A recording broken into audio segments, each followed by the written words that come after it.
E aí, gente, Araném Science aqui. Esse episódio 120 do Araném Science Podcast. Então faz um tempinho que eu não publico nesse podcast específico, né? Tem três do canal. Um de direito que eu comecei e tal. O áudio não tá muito bom e eu tenho que continuar. Mas os principais são de economia, que é o princípio econômico. Também tem livros, né? 5 livros até o momento. Eu já vou publicar o sexto, se Deus permitir. E esse que fala sobre vários temas associados à ciência da computação, ciência no geral, física, matemática. Hoje a gente vai tocar num tema que foi, por exemplo, o tema do primeiro episódio desse podcast aqui, né? Que é sobre inteligência artificial, mas especificamente eu quero falar sobre a possibilidade da criação de uma AGI. AGI é um termo para Artificial General Intelligence. Basicamente é uma Strong AI. Então já vou por aqui. Então, basicamente a gente está falando aqui sobre o primeiro ponto, né? Strong AI. É um termo antigo, tá? Na literatura de inteligência artificial. Então, é uma IA forte, como é traduzido, né?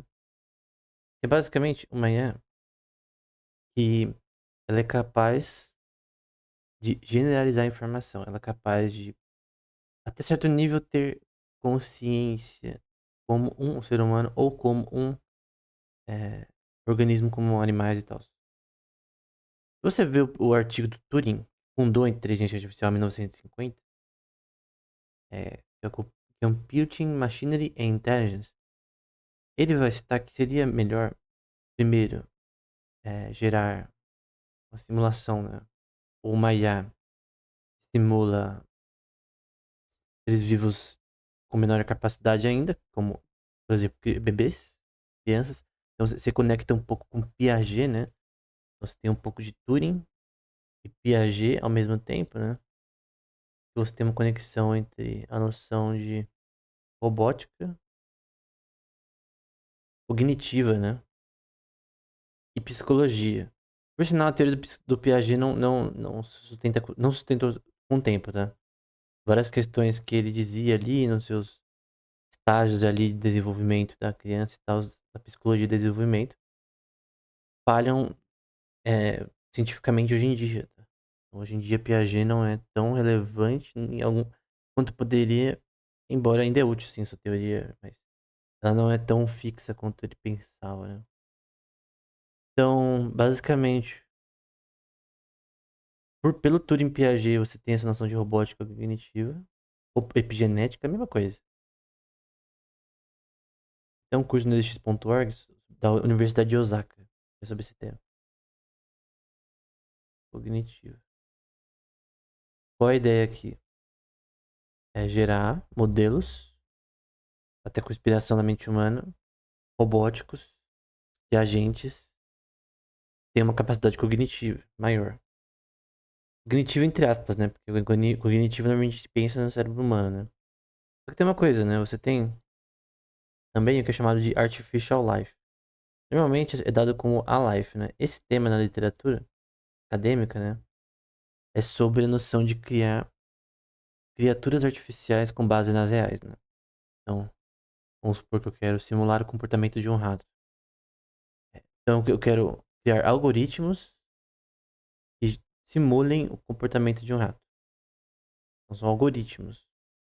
Então, a ideia, Artificial Life, até uma tese nos anos 90, que fundou talvez o tema, de certa forma. Acho que, na verdade, quem fundou esse tema foi o Neumann, né? O que é chamado de autômata, né? Cellular automata, né? Eu já vou colocar aqui. O von Neumann foi muito criticado por criar essa teoria, né? Muitos achavam que era loucura e tal.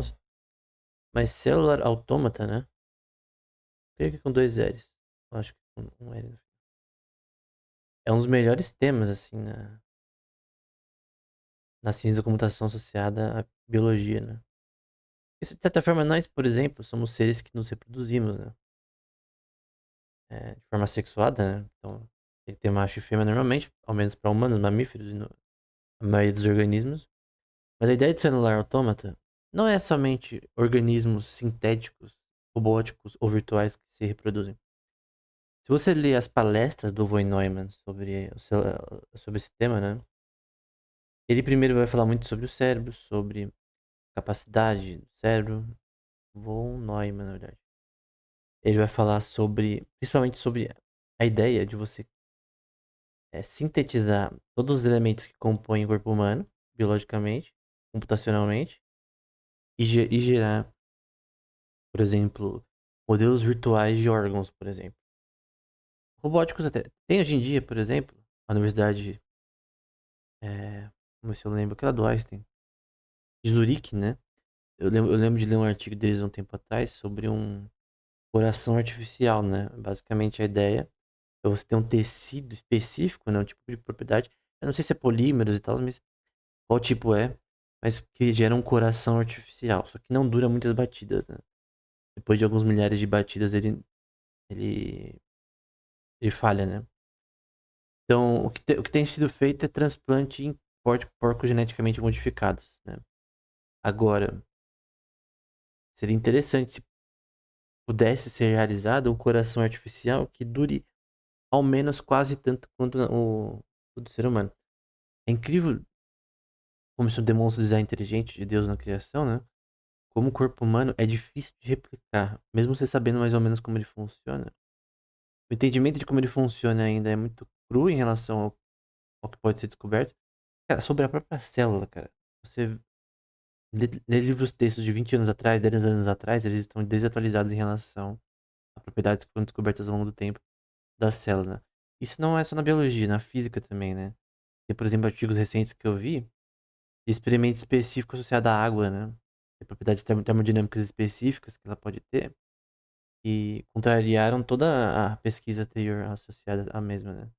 Então, se mesmo a água, né, que por sinal é um componente extremamente difícil de se explicar por várias questões da forma como ela se comporta em isômeros, né? A parte química, propriedades que sem essas, ela não se sustentaria para gerar vida, como a gente conhece.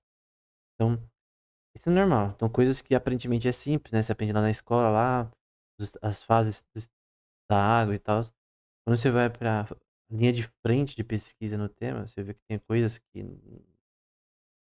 os livros textos não possuem. Só tem artigos no momento. Por isso que o livro texto, ele é bom, né? Mas os artigos, eles sempre são mais recentes, né? Porque pode ter sido publicado ontem, é uma coisa nova, né? Então, o livro texto ele sempre está desatualizado, né? O livro texto que você usa na sua faculdade e tal, ele sempre está desatualizado, isso é óbvio. Agora, o ponto é que o que o Neumann queria dizer é que os seres vivos, né? Não só seres humanos, por sinal, neurociência e psicologia animal é muito mais interessante do que a ser humano. Por quê? Porque é mais amplo, né? Então você estudar neurociência humana é uma coisa. Se você vai para animal e quiser se especializar nisso, é impossível, porque literalmente são tantas espécies que se comportam de forma diferente. Por exemplo, tem uma linha de pesquisa no cérebro de insetos, cara. Por exemplo, você tem no cérebro dos insetos que é chamado de mushroom bodies, né? São corpos cogumelosos que basicamente estão associados à memória de insetos. Como, por exemplo, abelhas, formigas, etc, né? Insetos no geral. Eu esqueci o termo para insetos, né? Formigas. Eu lembro quando eu tava fazendo pesquisa nisso, e eu não sabia, né? Aí eu descobri, né? Que mesmo moscas, que elas dormem, elas têm neurotransmissores similares ao nosso. NMDA, por exemplo, é, GABA, que é estranho, né? Porque eu normalmente pensaria que o cérebro dele, se você... É diferente, é óbvio, né? Mas tem todo mundo de cor, tá? O tritocérebro, por exemplo, tem o duocérebro, tem seções específicas que são comuns em insetos, né? E que elas têm propriedades que são análogas a que nós vemos em mamíferos. E entre mamíferos também, a gente vê também muitas similaridades estruturais é, e até morfológicas, né, em ratos, por exemplo. Então, o ponto é que a neurociência animal é muito importante. E, obviamente, a inteligência artificial geral, ela não tem por fim somente o ser humano, né? Então, Strong AI também pode ser denominado de Strong AI, embora na literatura não é tanto, a psicologia animal. Então, é, não é errado eu dizer que nenhuma IA atual gera comportamento animal consciente. Então, eu sei, por exemplo, que um cachorro, um gato está consciente. Isso pode ser percebido por obviedade. Entender que um ser está consciente é muito simples, né? Então é uma estrutura básica da vida. Só que esse behaviorismo, né? Behavior- Isso já está por muito tempo antiquado, né? Porque quem estuda psicologia, assim, tem behaviorismo e tem o que é chamado de, agora, acho que é etologia, se eu me lembro corretamente. Ethology. É o estudo do comportamento de seres vivos. Etologia, quando ela une um pouco mais com psicologia cognitiva e neurociência, é bom. E realmente é interessante e tal. E é útil. Você pode analisar de forma científica. Agora, o behaviorismo, no tradicional, tem vários problemas. Porque só pelo comportamento de animais, só observando isso, você não consegue inferir as causas desse comportamento. Por isso que sem neurociência, né, você não tem nada nesse sentido. Tem que ter ambos as coisas, né? Questões farmacoquímicas, várias questões que alteram o comportamento de animais e seres humanos. Questões hormonais, questões energéticas associadas ao consumo de comida, água, podem mudar temporalmente, né, o comportamento do ser vivo.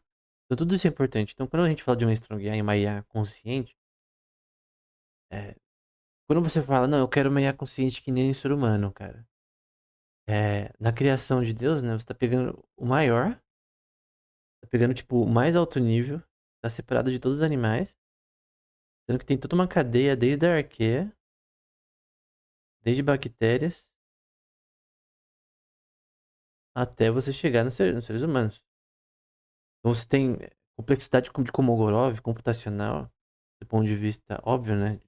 Questões de por exemplo, quantidade de neurônios. Uma Escherichia coli, por exemplo, ela tá aqui embaixo, né? A minhoquinha, né? Um organismo específico. Ela tem 300 e poucos neurônios, 372, uma coisa assim. E o ponto é que, obviamente, 370 neurônios não vão agir que nem 100 bilhões, que nem no ser humano. Embora o número não documenta em neurônios, tá? O cerebelo, por exemplo, de elefantes tem uma quantidade de neurônios maior do que o ser humano. Não significa nada. É uma coisa que. Também tem a questão de genética comportamental, né? Tipo, a inteligência, a capacidade de inteligência, ela tá entre espécies. Né? A diferença. Eu posso dizer que minha colar, ela tem um nível de inteligência, uma capacidade motora, uma capacidade de comportamento em relação a uso de enzimas, etc e tal. Seja de forma consciente ou não, mas o ponto é que você tem o que é chamado de agência, né? Então, vamos colocar aqui. Mesmo o Macaulay tem agência. Aí vai pra filosofia um pouco, né? Todos os seres vivos têm agência, né? Organismos vivos, né? Mesmo baratas, ratos, gatos, abelhas. Então todos têm agência. O que é agência? É capacidade de escolha das nossas ações. Então, eu vou entrar aqui num tema que também é muito importante. Você considera que organismos vivos são uma máquina de Turing? Sim ou não? O que é uma máquina de Turing? Uma máquina de Turing é uma visão teórica que define, teoricamente, um computador universal, ou seja, é uma máquina universal que pode computar qualquer coisa. Ela pode ter várias funções, como apagar, escrever dados. Você pode mover esses dados de um lado para o outro, né? Então eu tenho zeros e uns, né? Por exemplo. o básico aqui de máquina de Turing, né? Por sinal, se você estuda ciência da computação e não sabe o que é máquina de Turing, tá bem lento, né? Máquina de Turing é a coisa mais importante da ciência da computação. Então você tem aqui o que é chamado de head. Head basicamente é onde está lendo o meu programa atualmente. Ele só vai na máquina de Turing da esquerda para a direita, tá? Ele não pode fazer operações reversíveis que poderiam ir de um lado para o outro. Em computação quântica a gente pode, porque ela é reversível, termodinamicamente também. Aqui não. Porque não é menos eficiente, né? Então você gasta mais energia para fazer computações. O ser humano e organismos vivos, da forma que Deus criou, eles têm computação reversível. O que a gente sabe é um fato, né? Irrefutável. O DNA e RNA e todos os parâmetros associados a proteínas, a fenótipo, eles são reversíveis. Recentemente eu tava escrevendo sobre design inteligente, né? Eu tava lendo artigos sobre o dogma central da biologia. Cara, é incrível como algumas pessoas ainda acreditam no dogma central. Eles não acreditam que nem na versão original, mas eles acreditam no dogma central da biologia, cara. É incrível, hoje em dia, cara. Ou eles tentam mudar um pouquinho. Qual que é o dogma central da biologia? É muito simples. Tudo flui como pode dizer? De gene para fenótipo. Ou seja, as características dos seres vivos, o fenótipo é o que acontece. Por exemplo, a semente da fruta é um fenótipo. Se eu tirar o gene que produz o fenótipo, a uva não tem semente. Fica muito melhor, né? Então tudo que tem no meio aqui, como DNA, RNA, proteína e etc., seria só da esquerda para a direita. Seria irreversível. Porém, é, tem, até na teoria darwiniana, né? Uma mudança aí de aspecto. Eu não lembro de cor, mas basicamente evolutionary synthesis. É basicamente a ideia. Tem alguns pesquisadores importantes nesse tema. Eu vou ver se eu acho aqui o nome de alguns. Tem um que é na área de cardiologia também, que é muito importante, o pesquisador. Evolutionary. Uma teoria que eu descobri há um tempo atrás. Pesquisava sobre o tema, né?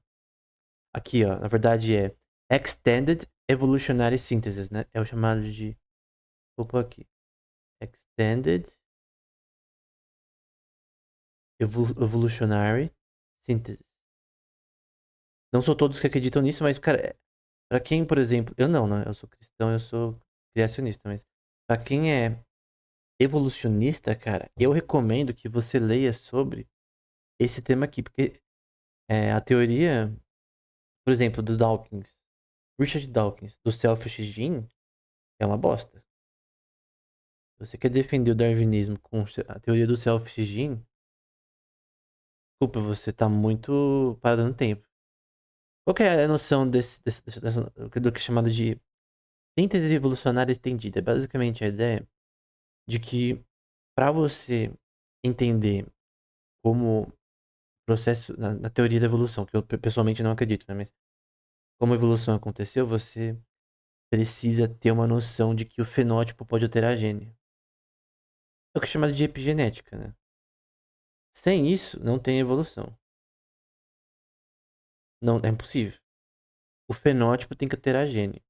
Tem evidências disso? Claro, infinitas, cara. É óbvio que epigenética existe e é óbvio que o fenótipo altera gene eventualmente. Assim, não é qualquer alteração, tá? Não é porque eu pessoalmente não vejo a noção de que um ser vivo pode mudar completamente com alteração epigenética. Mas isso pode mudar sim o ser vivo não só do seu comportamento, mas também da expressão genética, né? Então, a expressão genética, ela não é nem só nem só reversível. Ela não vai só da direita para esquerda, ela não vai só de fenótipo para gene, mas ela vai de proteína para DNA, para Às vezes a proteína, ela tem uma, uma, que é chamado de, deixa eu lembrar aqui. O termo me fugiu da cabeça. É promiscuidade, né?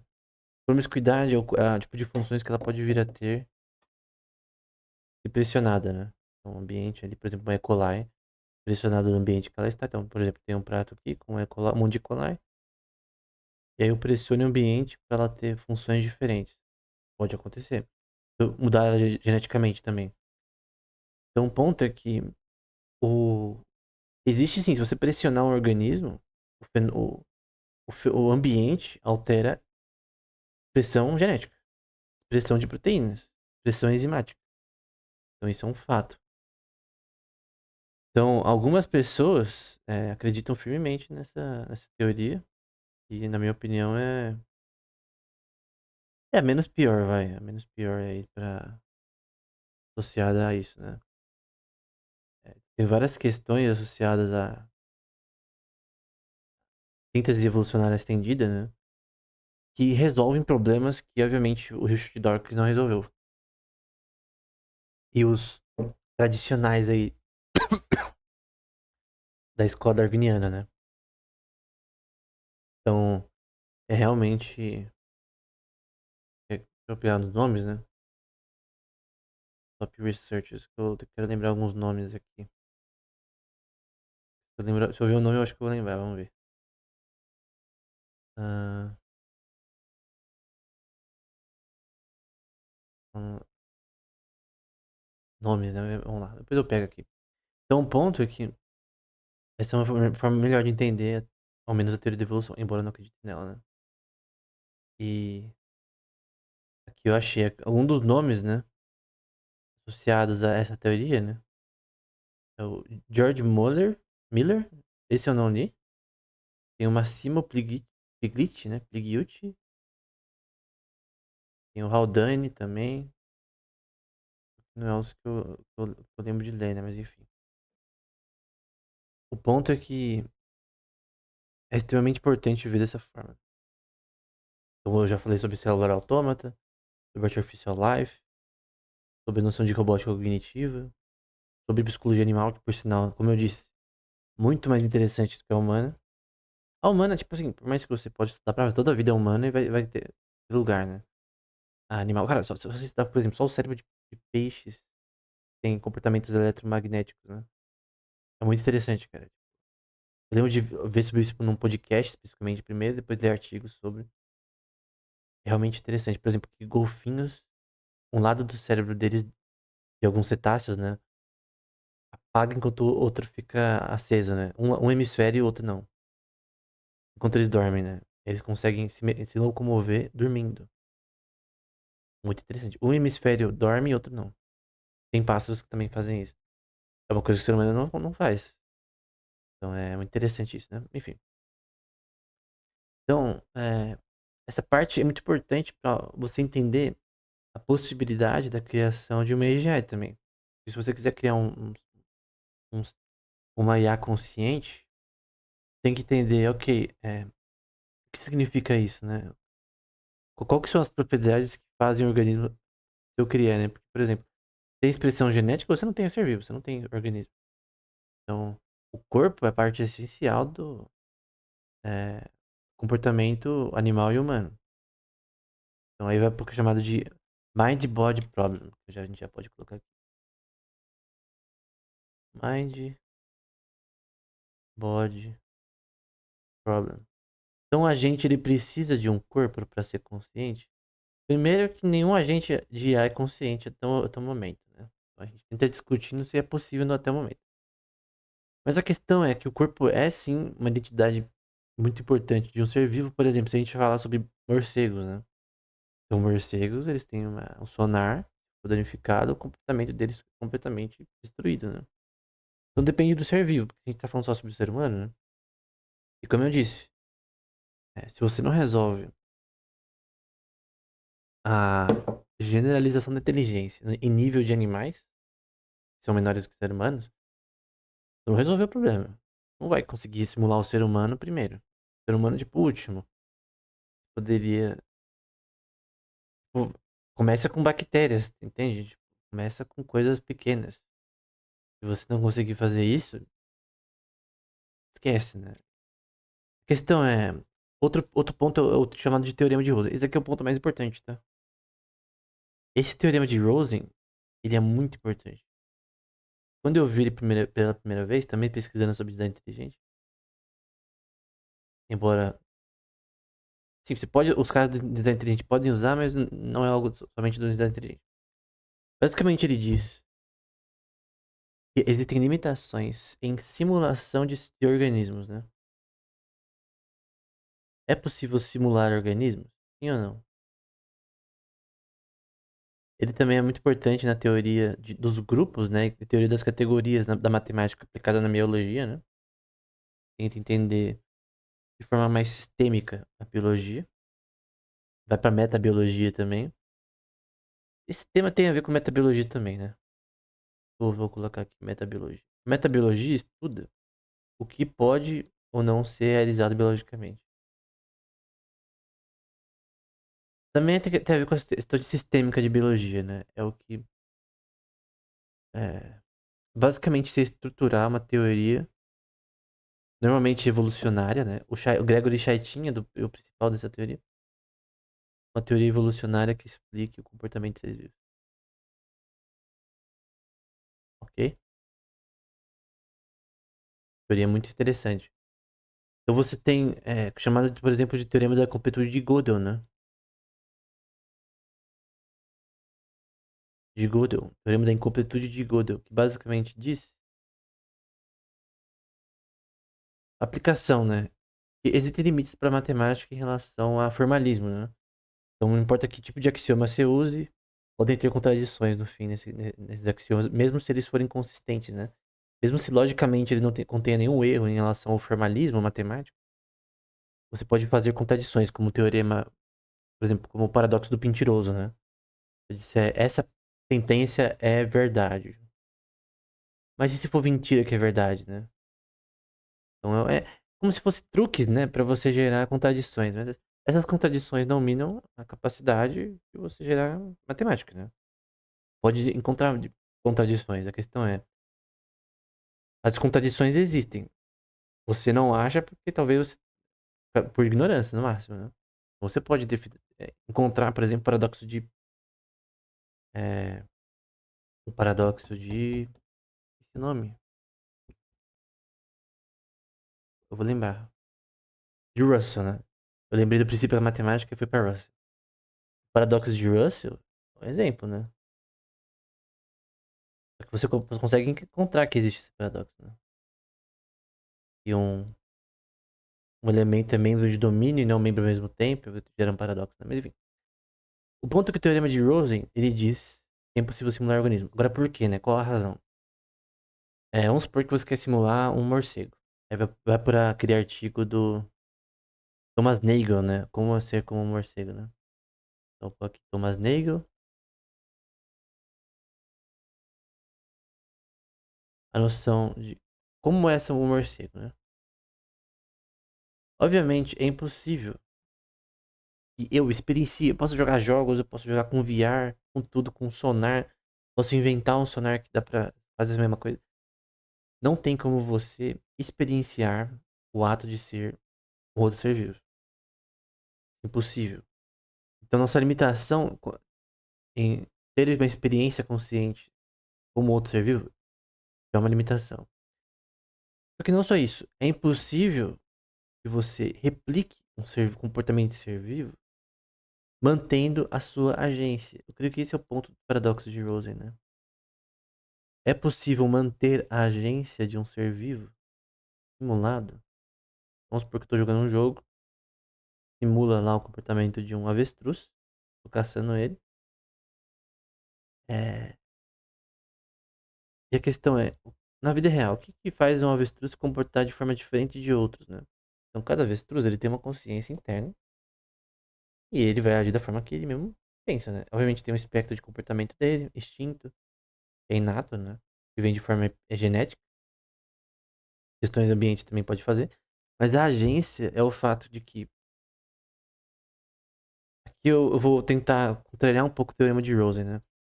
O DNA é uma máquina de Turing, ok? DNA, gene, fenótipo é uma máquina de Turing, tá? Turing Machine. Então, tudo isso aqui é uma máquina de Turing. Isso é um fato, né? É um sistema computacional, tá? Biológico. Então, o seu corpo, ele é um sistema computacional. Isso não tem... Ah, mas eu acho... Não, é um sistema computacional. É isso que a metodologia tenta explicar e tal. Tem a teoria de Systems Biology, que também tenta explicar como funciona isso daí na parte de forma prática. Mas é um sistema computacional, isso é um fato. É um sistema programável. Pode alterar programação, condição de higiene, coisa do tipo. É um sistema programável. Síntese de proteínas é uma programação biológica da forma que Deus criou. As 4 bases fundamentais: adenina, guanina, citosina e timina.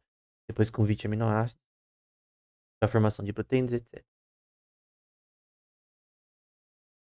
Porém, nós devemos aqui separar todas as estruturas biológicas do corpo do que é chamado de consciência, né? Aí você vai para qual teoria da consciência você quiser, né? Mas a consciência, ela no momento não pode ser explicada apenas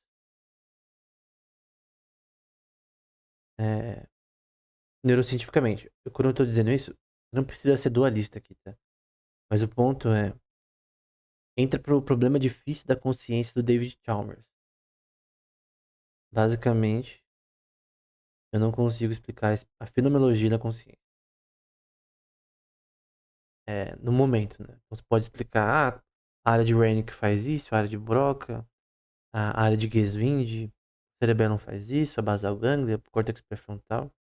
Mas a experiência consciente você não consegue explicar como que eu pessoalmente, agência. E como que nós não somos robôs, né?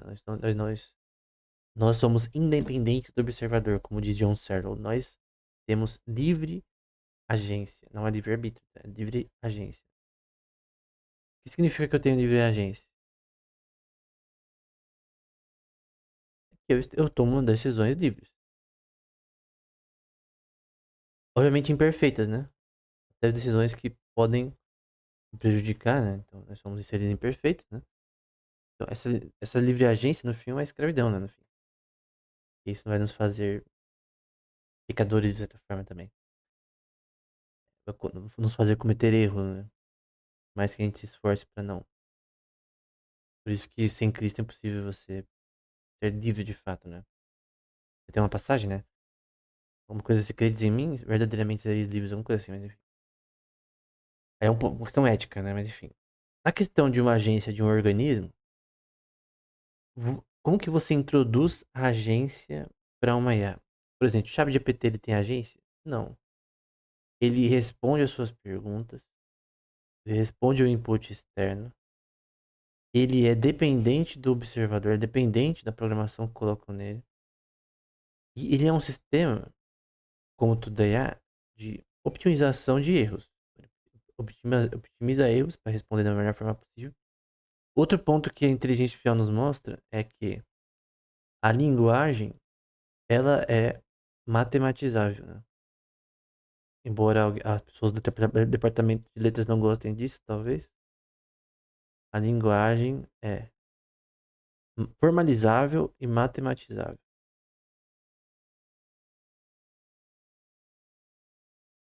Alguns não acreditavam nisso nos anos 70, né? Por exemplo, o livro Perceptrons, do Marvin Minsky, eles mostram que provavelmente não seria possível gerar linguagem, que não estava dando certo na época e tal. Em si, é um bom livro, por sinal, mas em si eles estavam errados, né? Na verdade é possível. A linguagem, ela é computável, né? Então, noção de palavras podem virar vetores, distância entre palavras pode ser descrita como distância euclidiana, sintaxe, semântica, tudo isso é matematizável. Sendo matematizado, você pode criar um sistema que simule isso ao ponto de conversar com você, fazer inferências e até fazer inferências matemáticas, porque a matemática também é uma linguagem. E inferências sobre direito, sobre física, sobre tudo. Mas a questão é, esse sistema, ele não tem agência. Ele pega informação ele consegue processar essa informação de forma análoga a coisas que o ser humano também é capaz. Porém, ele não tem agência. Ele não é. É a noção de que, por exemplo, só com o corpo nós seríamos boneco. Nós não estaríamos vivos. Sem a consciência, teologicamente, sem alma e espírito. Se você for cético, tem a consciência, né? Porque mesmo o cético, ele tem que acreditar que tem consciência. O, o difícil problema da consciência do Chalmers existe. É um fato irrefutável. Existe. Como você explica ou não. Se você acha que nem um Francis Crick, que é basicamente sinais químicos no seu cérebro apenas, tudo bem. Essa questão é. O problema da consciência não está resolvido. A linguagem é matematizável, a matemática também, etc. Tudo isso é matematizável, mas a questão, a agência de organismos, não só do ser humano. O poder de escolha, né? Ele é matematizável, né? Tem formas de você tentar simular isso, por exemplo. Pode fazer um sistema que ele se auto-melhora, ele consegue entender si mesmo, como a gente viu na aula anterior do curso de inteligência artificial geral, que é a aula 16. Mas mesmo assim, não é agência, cara. Agência é totalmente independente, né? Você não precisa de nenhum ser externo que diga o que você tem que fazer, o que repreenda as suas ações. Então, por exemplo, eu, obviamente, sou um ser humano, né? Então eu posso escolher obedecer ações de alguém externo, né? Então alguém externo fala, ó, você não pode fazer dessa forma, você tem que fazer dessa forma. Vamos supor que eu tô empilhando caixas, não, você tem que empilhar dessa forma. Eu posso escolher empilhar as caixas da forma que a pessoa quer ou não. Tem uma questão social e tudo, que a gente obedece, de certa forma, socialmente, algumas coisas até por ser triviais. Mas a questão é, a agência é um poder de livre escolha que, no geral, até o momento, não é computável. Então, tu pode criar, por exemplo, um modelo ético e moral e colocar num sistema robótico para o modelo de linguagem ficar melhor. Porém, nós seres humanos somos sendo seres, por sinal, imorais e imperfeitos e tal, a nossa visão de moralidade ela não é perfeita. É o que vai pra filosofia, né? Menon, é um livro de Platão, aí eu vou só pagar essa parte aqui. Em Menon, Platão, a gente vê que a virtude não é ensinável, né? Em Menon, em Simpósio, vários livros do Platão. Em Simpósio, O Sofista.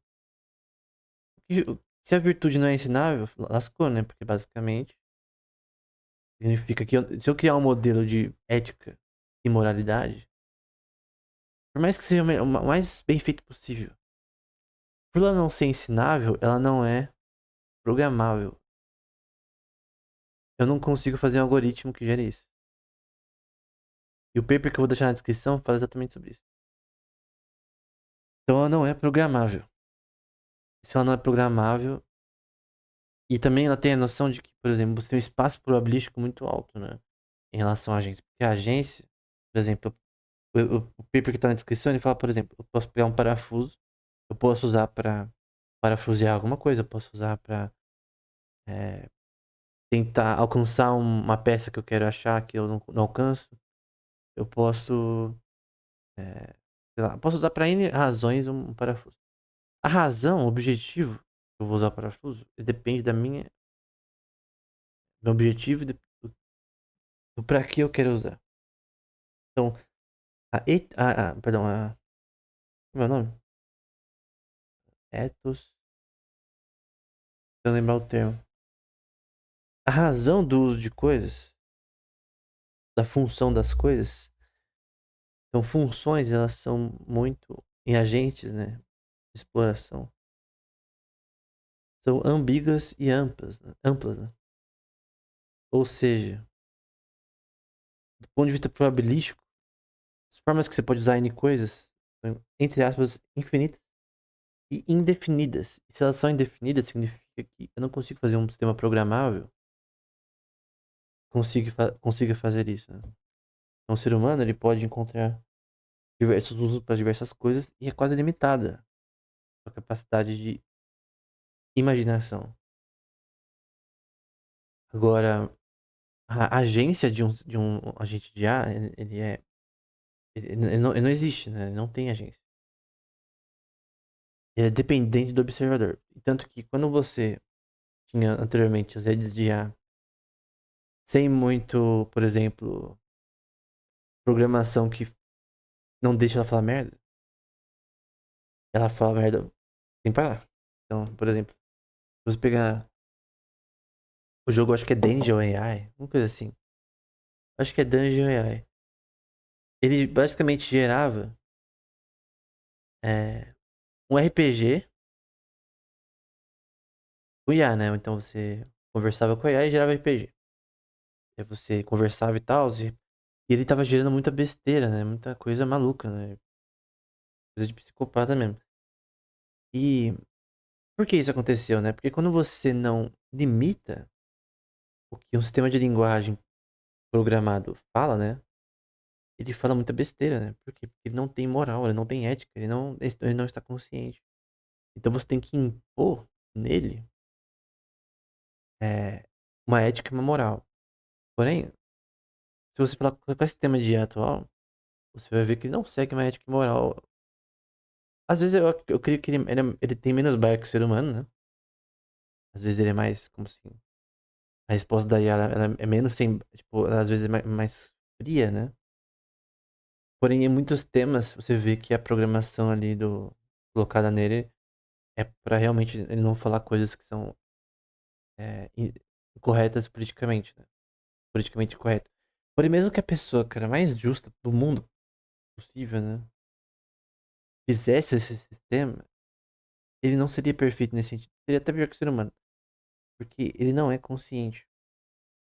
Ele não é capaz de, de ser, né? Aí vai a filosofia pura, né? Ele não é capaz de ser, não é capaz de ter é, uma razão nas suas existência e também ele não tem existência, ele não existe, né? Como ser vivo. Isso é uma coisa que tudo foca na agência, né? A questão da agência. Então, uma IA ela não pode ter agência e por isso. Também o espaço probabilístico de agência é muito amplo, por isso ela não tem como ter agência. O que ela pode ter é algo que parece agência. Você pode fazer teatralmente algo que parece ter agência, mas não tem. Intrinsecamente não tem como ter. Ele não tem como ser independente do observador. Até o momento não tem nenhum modelo que gere algo parecido com isso. Pode usar computação neuromórfica quântica, você pode usar monads, hipercomputing, tudo que você pensar.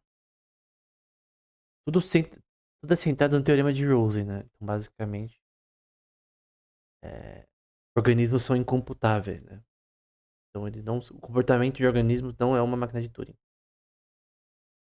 O corpo em si é uma máquina de Turing, por exemplo, a célula, ela está consciente, sim ou não? As suas células, elas são seres conscientes? Tem tudo para acreditar que não. Elas são como se fossem máquinas biológicas que operam funções no nosso corpo, mas elas não estão conscientes. Assim como átomos não têm consciência, né? Eles são estruturas físicas que Deus criou que têm comportamentos específicos, são matematizáveis, mas no geral são entre aspas fixos. Então o corpo humano e o corpo de animais não é simulável. Ainda assim, tu pode simular a sua biologia. Então pode criar usando o System Biology, uma. Pô, acho que o sonho talvez do Von Neumann seria em célula autômata, né? Uma teoria de célula autômata poderia gerar algo que realmente faria importante. Por exemplo, eu tenho ideia, né, de, por exemplo, você tem de biologia, se tem biology, né? O suficiente, você seria capaz, é um tema da literatura acadêmica, por sinal. Você seria capaz de testar uma vacina virtualmente, com resultados que não necessitariam de um teste clínico.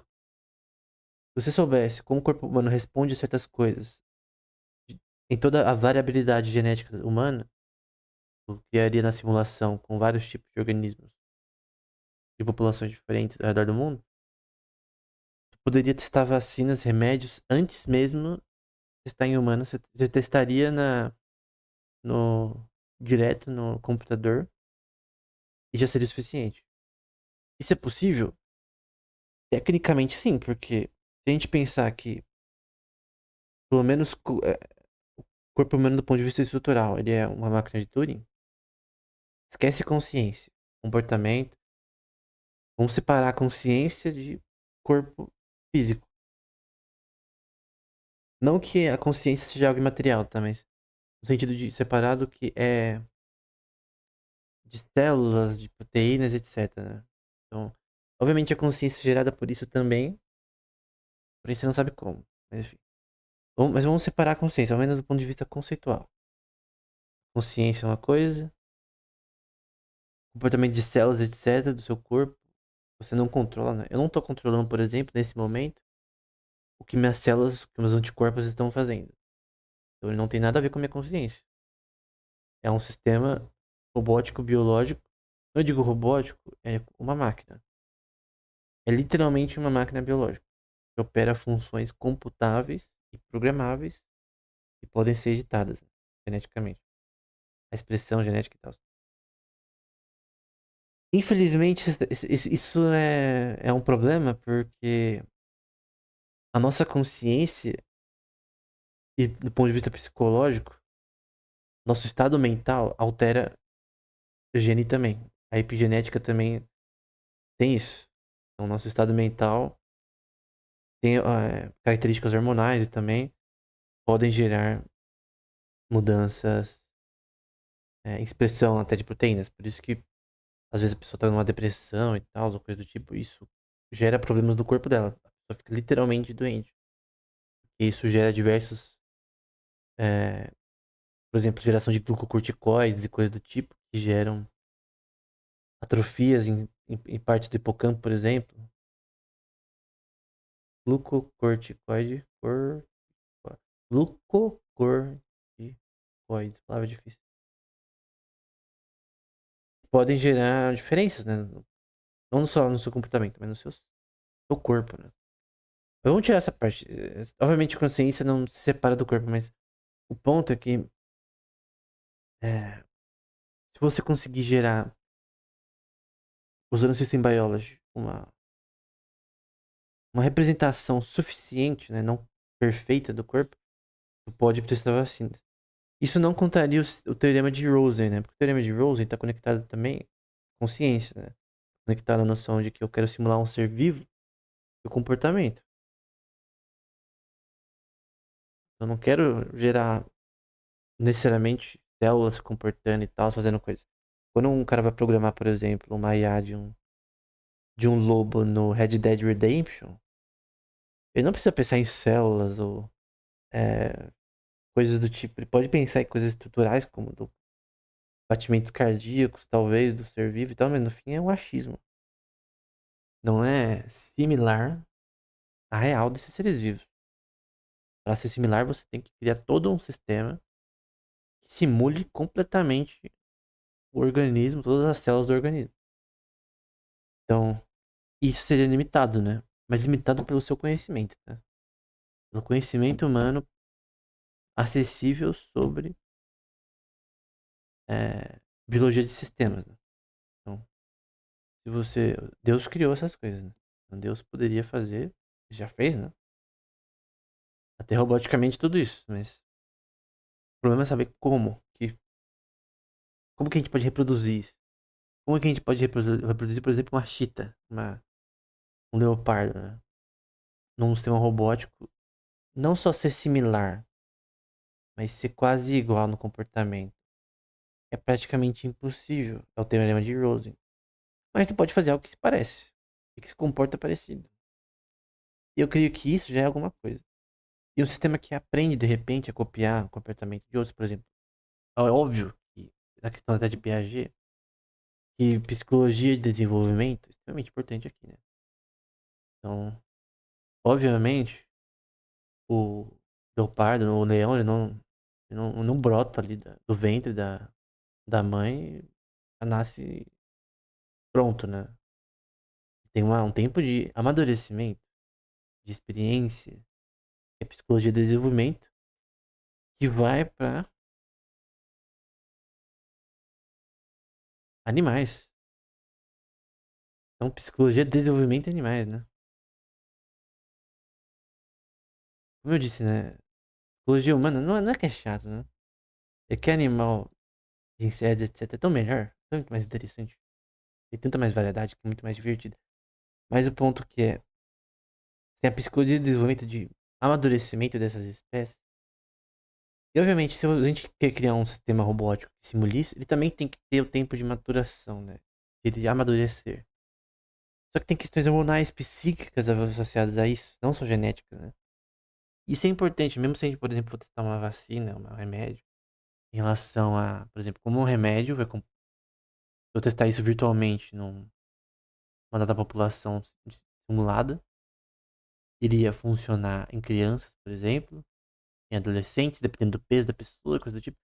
Para você fazer isso, cara, você tem que entender com detalhes muito expressivos como o seu corpo humano funciona e fazer algoritmos que simulem isso. Então, talvez o teorema de Rosen, o erro seria alguém pensar que não é computacional.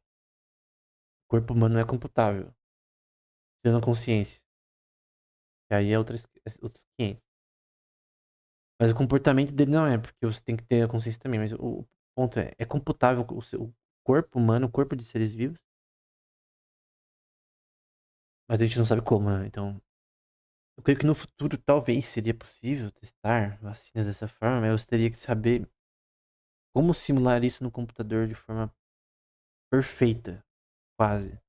E o conhecimento necessário para isso, ele é muito amplo, porque não é só biologia e matemática, biologia, é também é, física, não é só interações físico-químicas, farmacológicas e etc. É literalmente é todo um processo muito complexo, porque obviamente, quando eu tô falando aqui que eu tô separando a consciência do corpo, obviamente quando você quer simular isso daqui no computador, tem que simular a mente também, comportamento neural, porque você tem comportamento, por exemplo, informação que passa do seu estômago para o seu cérebro, parte do seu corpo para o seu cérebro. Então não é. Você precisa do corpo também, mas o ponto é que é muito mais complexo do que parece. E quando a gente está falando sobre criar um sistema inteligente, a gente quer criar um sistema que ele não só aprenda, mas que ele tenha agência. Porque senão não é uma strong AI. Então a questão é, ele pode ter agência? Hum, provavelmente não. Na questão do teorema de Rose, a gente pode simular organismos? Pode. Mas a limitação disso é enorme. E principalmente para pessoas que tentam falar de simulações de organismos do ponto de vista evolucionário, né? Quer simular isso, mas pelo teorema de Rosen, é difícil você fazer isso, né? É quase impossível. Você simular como organismos evoluem. Teoricamente, eu pessoalmente creio que eles não evoluem. Pode ter expressões diferentes, enzimáticas, etc. Mas não. Tem um limite, né? Eu creio que existe uma upper bound na mudança do organismo em relação à sua relação de fenótipo-gene. Então, tem um limite. Tem uma upper bound, por exemplo, na promiscuidade de enzimas. A enzima, ela não.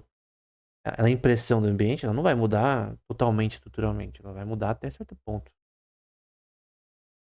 Ela não vai virar algo totalmente diferente.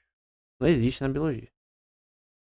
Então eu acho que o teorema de Rosen, na versão dele talvez mais com bom senso, ele mina muito quem usa simulação na teoria evolucionária, né? O que é um ponto pro design inteligente, né? Porque ele fala contra essa noção de simulação. De organismos ancestrais, né? Como um Leca da vida, enfim. Longest Common Ancestor. Enfim. Mas o ponto central dessa aula, né, aqui, né? É responder essa pergunta, né? Criar uma EGA é impossível? Primeiro, né? Criar uma EGA do ser humano é possível? Tá dando um salto, né? Teve um cara da Google aí, uns anos atrás, que foi demitido, por sinal. Ele acreditava que a IA tinha a Lambda, eu acho, lá, tinha desenvolvido consciência. As respostas que ela dava, né? Obviamente não. Isso é uma ilusão, cara. conversa lá com o ChatGPT, é uma ilusão, cara. Não tá consciente, simplesmente. Eu lembro, cara, eu tava com. Eu usei a beta do ChatGPT em fevereiro do ano que ela lançou, no final do ano. Eu posso dizer que, no geral, o... já na época, eu já achava que não tava consciente. Eu perguntava pra IA, né? Você é consciente? Você é um sistema consciente? Ela falava que sim, né? Mas não é, cara. E não é porque ela é dependente do observador, é dependente dos seus programadores em relação ao seu comportamento. Ela não tem livre agência. Por ela não ter livre agência, ela pode fazer o que ela quiser. Pode dar pirueta, pode fazer o que ela quiser. Ela não é consciente.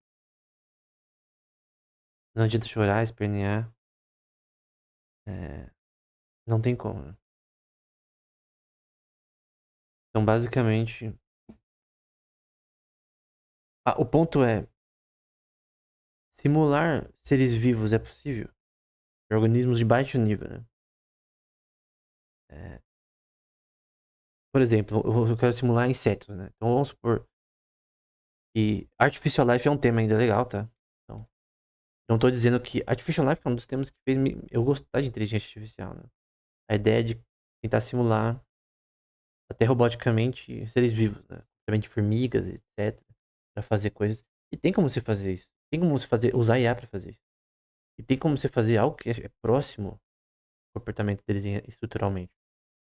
A questão é tem limitações. Essas limitações não vão gerar algo igual e algo consciente. Então, se eu criar, por exemplo, uma colônia de formigas robóticas que faz tudo que as outras fazem, ainda assim não estão conscientes, elas não serão livre agentes. Então, a ideia de consciência é uma ideia de agência, não é computável pelo que a gente tem hoje em dia disponível à nossa disposição. Computacionalmente, a gente está falando sobre computar números surreais, tá? Para terminar, a gente tem que falar sobre a armadilha arquimediana, né? Armadilha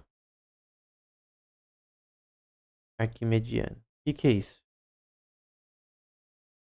É a ideia de que existem formas de comportamento de seres vivos que elas não são computáveis com números reais. Para quem não sabe, as ações de um sistema de reinforcement learning IA computam números reais, as recompensas usam números racionais, irracionais. Só que para você lidar com comportamentos mais complexos, que a gente chama de arquimedianos, que estão dentro do conceito de agência humana e de organismos, você tem que teoricamente usar números hiperreais ou surreais, que são muito, mas muito, mas muito maiores do que números reais. Em números reais, você está computando de 0 até 1, né? Número de 0 até 1 é uma função de probabilidade, né? Em Measure Theory, então você tem uma função de probabilidade que vai de 0 até 1. Em relação a... Então a gente deve fazer tal e tal coisa em certos momentos. Em relação aos seus objetivos e subobjetivos, né? Vamos supor que é uma IA, que é um robô que quer andar na rua, ele não quer cair. Ele vai calcular a probabilidade dele cair em relação aos comportamentos que ele tem. É uma coisa que nós fazemos, né? A gente tá rodando, por exemplo, em São Paulo na 25 de março. Se a gente não andar direito, né? E não saber andar de uma forma normal, ser humano, a gente vai esbarrar em todo mundo, vai cair bolsa, vai cair um monte de coisa, vai derrubar velhinha, criança, tudo. Então, o sistema robótico ele tem que aprender a fazer isso. E é um aprendizado. Obviamente, o ser humano ele já é capaz disso, porque Deus já colocou no ser humano a capacidade de aprender. É isso que é inteligência. Só que as pessoas, às vezes, elas subestimam o cérebro humano, né? A memória humana. As pessoas, às vezes, subestimam que, vamos supor, teoricamente, vamos supor que realmente a gente precisa computar números surreais para simular o ser humano. Isso significa que o cérebro computa números surreais? Não. Isso é uma questão análoga. Eu não sei como o cérebro computa o aprendizado dele de plasticidade. Porque a parte do que a gente chama de consciência, eu sei que tem parte do cérebro, que são associadas à memória, como o hipocampo, córtex pré-frontal associado ao processamento executivo de funções racionais, Então eu sei que o córtex pré-frontal opera questões matemáticas. Só que a questão é. E o cérebro tem uma propriedade eletrônica nos neurônios. Mas a questão é. Qual equação ele usa? Porque a equação que ele usa não é só neurônios atirando. É outra coisa. Então é como?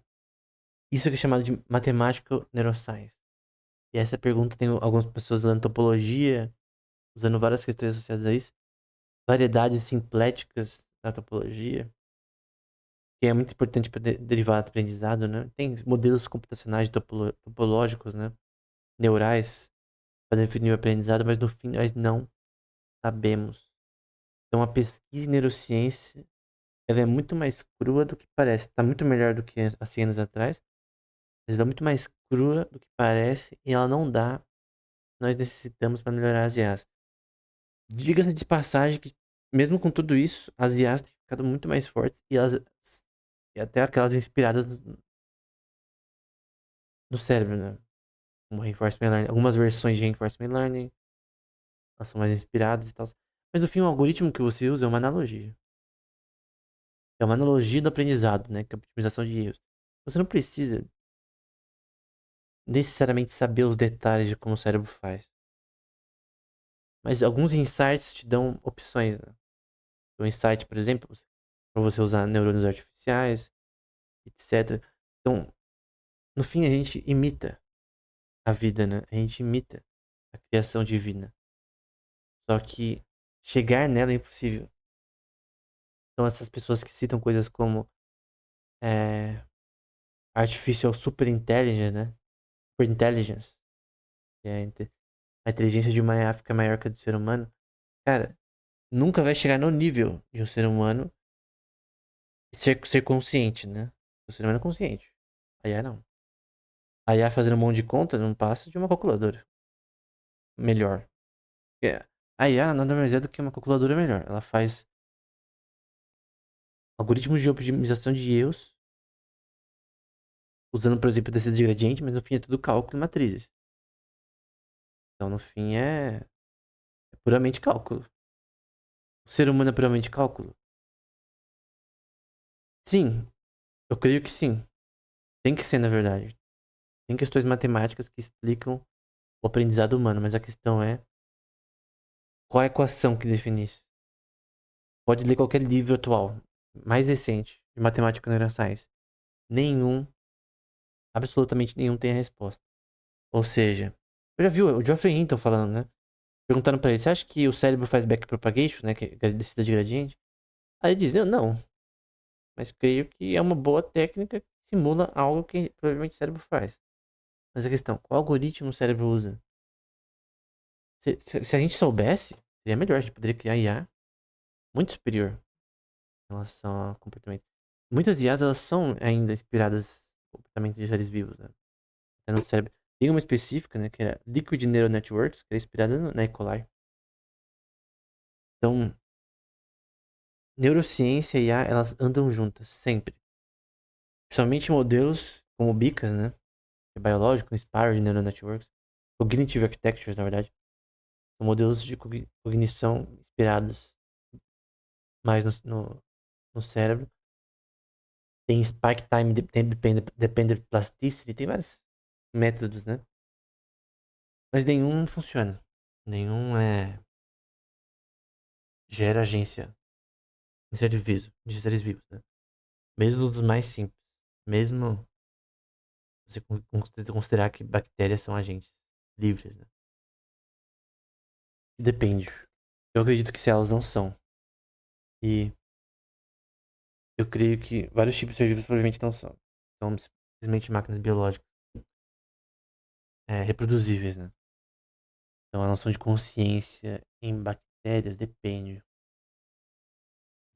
do tamanho e da complexidade dela, dependendo não é. Assim como células não têm consciência, né? Não são agentes, né? Eu creio que tem vários tipos de organismos que também não são.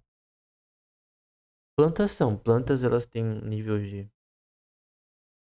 entendimento do mundo ao seu redor maior do que parece, né? Tem um livro que eu recomendo que é What a Plant Knows. que uma planta sabe de um pesquisador da Universidade de Israel, em botânica, né? Ele explica ali as questões de como, na verdade, as plantas ela têm várias questões sensoriais e comportamento que podem nos dar que aquilo ali é um ser vivo que não é consciente como um animal. Quando você corta uma planta, não tem nenhum problema, né? Obviamente. Quando você faz a mesma coisa com um gato, obviamente vai ter um problema, né? Mas até certo nível, ela tem vida, entre aspas, vida quase consciente. Não, não consciente. Sim. Então, elas, entre aspas, tomam decisões que não são com. Talvez, não posso dizer, não sei se são involuntárias, eu não sou especialista em botânica, mas do que eu já vi de botânica é isso. Não é a minha opinião, né?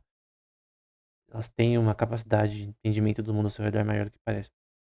Mas o grande ponto é que é, biologia nada mais é do que robótica biológica, né? Então, nós tentamos imitar a vida, né? Só que a questão é, vamos responder finalmente, criar uma EGI é impossível? Eu vou dizer algo que eu não disse anteriormente, né? Porque eu tinha uma visão contrária anteriormente. Eu creio que não é possível no nível que as pessoas querem. Mas isso não significa que modelos de AGI não podem ficar tão bons ao ponto de enganar o ser humano em relação a um sistema estar consciente ou não. O que importa, na minha opinião, é o nível do sistema robótico agente. Se o agente ele consegue performar coisas que nos dão a entender que ele está consciente, pô, legal, deve ter várias aplicações comerciais e tal. Ele nunca vai ser consciente, mas isso não importa. Ele nunca vai ter agência. Ele nunca vai ser livre, mas isso não importa. Importa o que ele faz. Então, é uma teatralidade, né? É uma consciência teatral, né? O sistema ele parece consciente, mas não é. Nunca vai ser. Então, criar uma AGI consciente é impossível. Até o momento é o que dá a entender. Matematicamente, não existe forma de você. É uma questão de probabilidade, tá? Porque, no fim, probabilisticamente, pelo menos usando reinforcement learning em outros modelos, tu não consegue resolver algumas questões indefinidas na agência humana e animal. Então, não tem como você fazer um sistema probabilístico, que basicamente é como IA funciona, para gerar livre agência.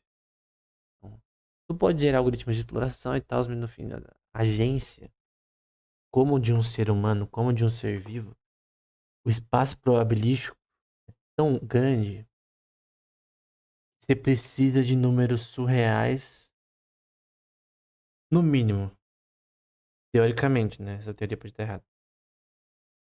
Ou seja, é incomputável. Em termos godelianos também. Se você pegar o teorema de Rosen. Então, a gente pode entrar para metabiologia aqui, né?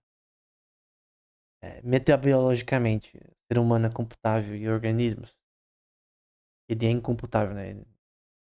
É impossível de computar mesmo. Ainda assim, pode criar algoritmos até que aprendem a comportar como seres vivos e criar sistemas de arquiteturas cognitivas. Eles são análogos ao real, não é igual ao real, não é o mesmo nível que o real, mas que eles vão gerar sistemas robóticos incríveis, que vão conseguir fazer coisas incríveis, que vão conseguir falar com pessoas, que vão conseguir fazer ações que nunca a gente pensava. Não vão ser conscientes, mas vão ser é, uma excelente simulação da consciência. Uma consciência simulável, sim. Não a consciência no sentido de ser consciente, tá? O jogo de palavras é muito importante. Mas de ao menos realizar um sistema robótico superior a anteriores, né? Consegue fazer coisas que outros nunca conseguiram. Você vai, por exemplo, pra coisa como Geminoides, da Ishiguro Labs da Universidade de Osaka, né? Você vai pra o Geminoid F, né? Basicamente são dublês, né? Robôs dublê de uma pessoa. E você pode usar, por exemplo, Deep Learning para copiar o comportamento usando Imitation Learning, para copiar o comportamento da pessoa. No fim, ela pode até enganar, ao ponto de você achar que aquilo ali é um ser vivo, né? E fala bem e tal, como a ChatGPT consegue, mas no fim ele é um sistema que simula a linguagem, ele não tem livre agência. Se não tem livre agência, ele não tá consciente. Então, esse é o ponto central da AGI, né? A AGI não pode ser literalmente consciente. Aí você pode usar modelos cognitivos para criar uma IA e ela ainda assim é uma AGI. Tipo, criar uma inteligência artificial geral que tem um nível de capacidade que beira o comportamento humano, não é possível, o comportamento animal. Mas isso está anos-luz de ser consciente, está no nível do ser humano de consciência. Então, nunca vai ser consciente. Mas pode parecer consciente pelo seu comportamento tão bom que aparenta. É o chat GPT. Você fala do chat GPT, você fala um monte de coisa com Gemini. Parece consciente. Às vezes pode passar no teste de Turing, mas é uma ilusão. Então, isso é inerente desses sistemas robóticos. E isso não tira o fato que é incrível, né? Você vai lá no conversas com essas IAs, é incrível. Continua sendo incrível. Só vai ficando melhor. Só que não é consciente. Esse é o ponto central.